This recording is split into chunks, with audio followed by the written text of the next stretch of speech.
तो आप लोगों ने पहले भी वृंदावन के स्वरूप को देखा होगा और आज भी आज के स्वरूप को आप देख रहे होंगे। पहले का जो दर्शन था, पहले जो दर्शनों का तरीका था, तीर्थ में जाने का तरीका था, कितना बदलाव आया है।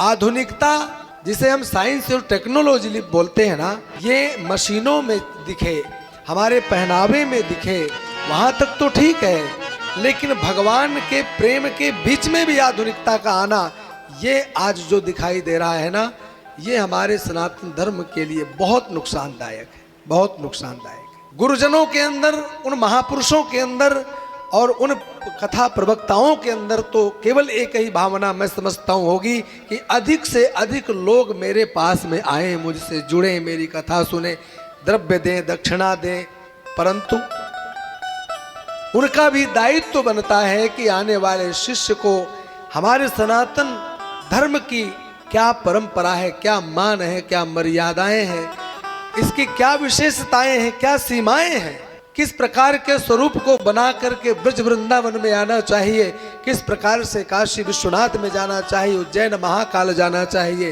द्वादश ज्योतिर्लिंगों की यात्रा हो और चाहे बद्री केदारनाथ धाम की यात्रा हो, तीर्थाटन करते समय हमारा स्वरूप कैसा हो। मैं समझता हूँ स्वरूप तो भाड़ में गया, भगवान तक को अपने आजकल एक टोकरी में ले लेकर के जहां नहीं वहीं लोग भगे चले जा रहे हैं।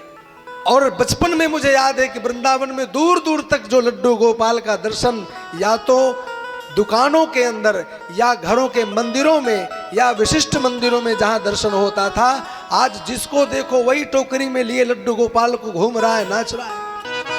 घर में बेटा भूखा मरा जा रहा है, घर में पति सास ससुर मरे जा रहे हैं, पानी प्यासे मरे जा रहे हैं, हाँ रोगी हो रखे हैं, सास ससुर के लिए एक लोटा पानी देने की फुर्सत नहीं। और बोले गुरु जी महाराज ने कहा है कि लड्डू गोपाल घर में मत छोड़ियो, नहीं तो भूखे मर जाओगे।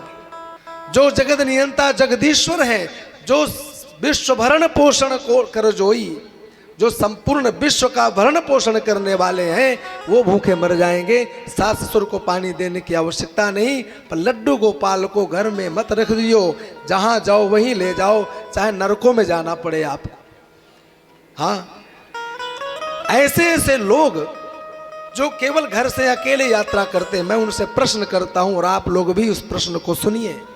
ये जो मंच है ना, मंच, ये हमारे लिए मंच मिला है कथा करने के लिए। तो मैं जो बोल रहा हूं ना, यह भी कथा है।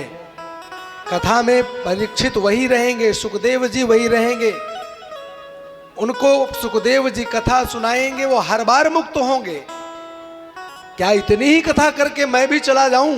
नहीं, मेरा उत्तरदायित्व कुछ बनता है कि अगर मैं समाज को दिशा नहीं दे सकता हूं, यदि मैं समाज को बदल नहीं सकता हूं, तो मुझे कथा करने का कोई अधिकार नहीं है। मेरी दृष्टि केवल आपके जेब पर ही नहीं रहनी चाहिए, मेरी दृष्टि केवल आपके धन पर ही नहीं रहनी चाहिए, मेरी दृष्टि आपके जीवन में चलने वाले संस्कारों पर भी होनी चाहिए, सदाचार शिष्टाचार पर होनी चाहिए। हमारे सनातन धर्म की मान मर्यादाओं को ताक पर रख करके जो आज उच्छृंखलता का अनुभव मैं कर रहा हूँ, जो दर्शन कर रहा हूँ कि घर घर में उच्छृंखलता बढ़ती जा रही है, जैसे आधुनिकता में स्वयं पड़े हैं, वैसे लड्डू गोपाल के रूप में उनको लिए लिए डोल रहे हैं। एक व्यक्ति घर से अगर निकलेगा बस में, ट्रेन में, बताओ उसकी दशा कैसी होगी।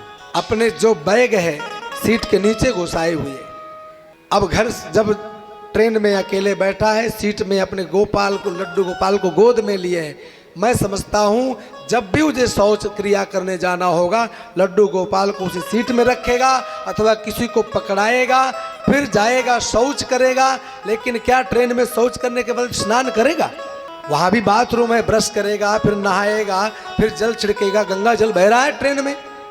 मैं समझता हूँ उससे ज्यादा अशुद्ध कौन व्यक्ति होगा, जना जिसके वस्त्र शुद्ध ना शरीर शुद्ध, और वो लिए लड्डू गोपाल को घूम रहा है।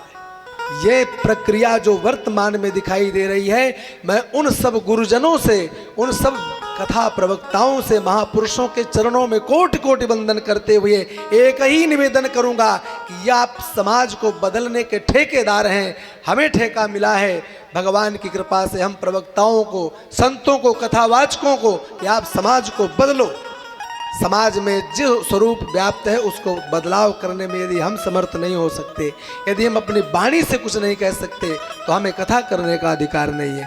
कथा केवल और केवल इसी के लिए नहीं होती है कि सुखदेव जी ने कथा सुनाई, परीक्षित जी महाराज ने सुनी, मुक्त हो गए और नाच गाना हुआ, कीर्तन हुआ और भजन गाए गए और उठकर चले गए। नहीं, हमें वर्तमान की दशा पर विचार करना चाहिए।